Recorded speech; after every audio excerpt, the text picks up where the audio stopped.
Hey folks, drop a comment below with your city or country, and if you enjoy these wild stories, hit that like and subscribe button. Buckle up, because this one's a wild ride prime cut craziness with a side of sweet justice. My name's Detective Nathan Brooks, and when I'm not tracking down crooks or solving petty crimes, I'm apparently a magnet for suburban entitlement. It was a dreary Tuesday, the kind of day where the sky's so gray it makes you rethink every decision you've ever made. I was running late for work, desperate for gas, and just wanted to get to the station without drama.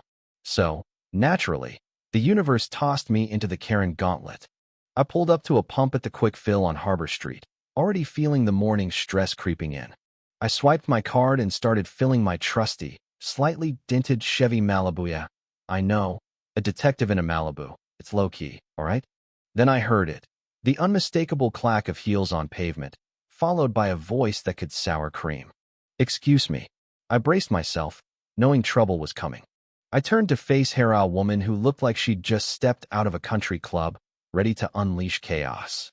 Her name was probably something like Vivian or Beatrice, but in my head, she was Karen Supreme. She had the full getup, perfectly styled auburn bob, oversized sunglasses that cost more than my car payment, and a scowl that could wilt a cactus. She was decked out in the Karen starter pack pearl earrings and a quilted jacket. Yes, I asked, trying to keep the exhaustion out of my voice. My car, she said, waving vaguely at a shiny silver Mercedes SUV, needs gas. And you're going to fill it for me. I blinked. I'm sorry, did I hear that right? You want me to fill your car? Yes, she snapped. It's the least you can do. I'm late for my yoga class, and I don't have time for this nonsense. I've dealt with some wild demands in my line of work, but this was next level. Ma'am, with all due respect, I'm filling my own car, and I'm also late. Maybe you could, do it yourself? Her eyes narrowed behind those ridiculous sunglasses. Are you refusing to help me? Do you know who I am? I'm on the HOA board. I practically own this town. I bit back a laugh. Congrats, but I'm not your personal gas station attendant. Have a great yoga class. I turned back to my car, hoping she'd take the hint. But Karen Supreme wasn't backing down. She puffed up, stepping closer. This is outrageous. I demand you fill my car. Ma'am, seriously, there are a million other things you could be doing. That's when she whipped out her phone. I'm calling the police. I'm being harassed. This man is refusing to help a woman in need, and I feel unsafe. I couldn't help it. I started laughing. Go ahead, lady, I said, gesturing with the gas nozzle. Call them. And she did, right there at the Quick Fill, dialing 911 with theatrical distress. Yes, I'm at the Quick Fill on Harbor Street. I need an officer immediately. I'm being threatened by a man who's refusing to assist me, and I feel unsafe. It's a black man, yes, black, if that matters. I shook my head, fighting a grin. This was too perfect. I finished filling my tank, hung up the nozzle, and strolled into the store to pay, while Karen Supreme ranted to the 911 operator about the injustice of it all. He's walking away. He's getting into his car. You need to get here and arrest this man. I paid, grabbed a coffee black, like my mood was starting to feel, and walked back to my Malibu. Karen was still pacing in front of her Mercedes, looking like she might burst into flames. I got in, started the engine, and rolled down the window. Have a great day, ma'am. Stay hydrated. I gave a little wave and pulled out, heading for Ugestive police station. Now, here's where the real fun starts. I parked at the station, still chuckling over the absurd encounter, and headed to Captain Harper's office. Morning, Captain, I said, giving a quick salute. Got a situation brewing at the Quick Fill on Harbor. Might want to send someone over as citizens reporting harassment.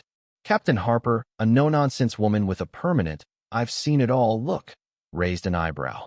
Harassment. Details, Brooks.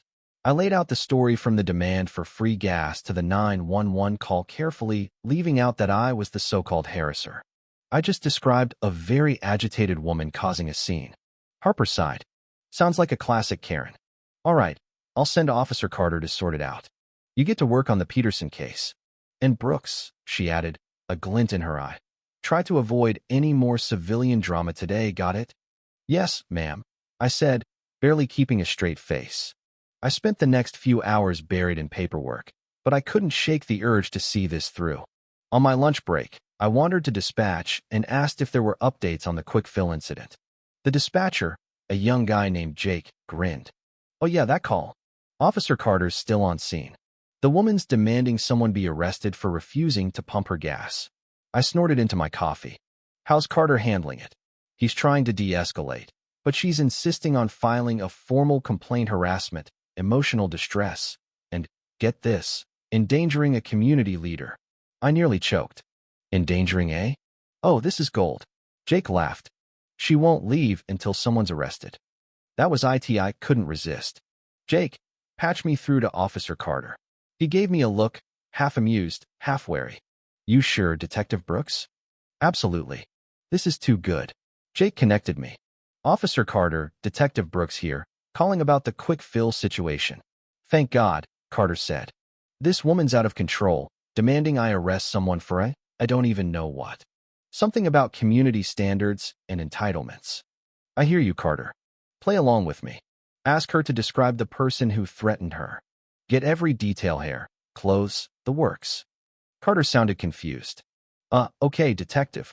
A few minutes later, he was back. She described a black male, about 6 feet, blue shirt, jeans, driving a beat-up Chevy Malibu. I grinned. "Perfect. Now tell her you need her to come to the station to file a formal statement, right now.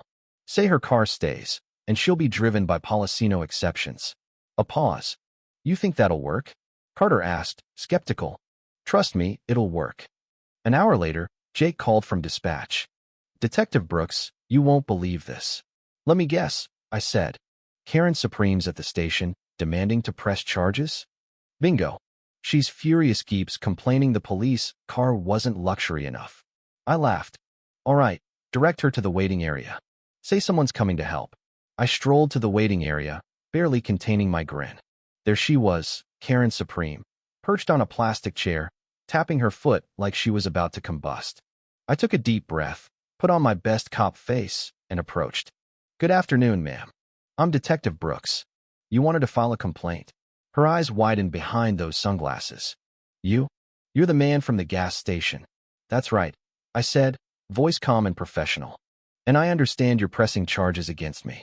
She sputtered. But Officer Carter said you'd be arrested."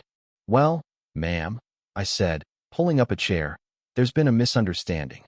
Filing a false police report is a crime. It's called making a false accusation, and it's serious." Her face paled. "But I felt threatened."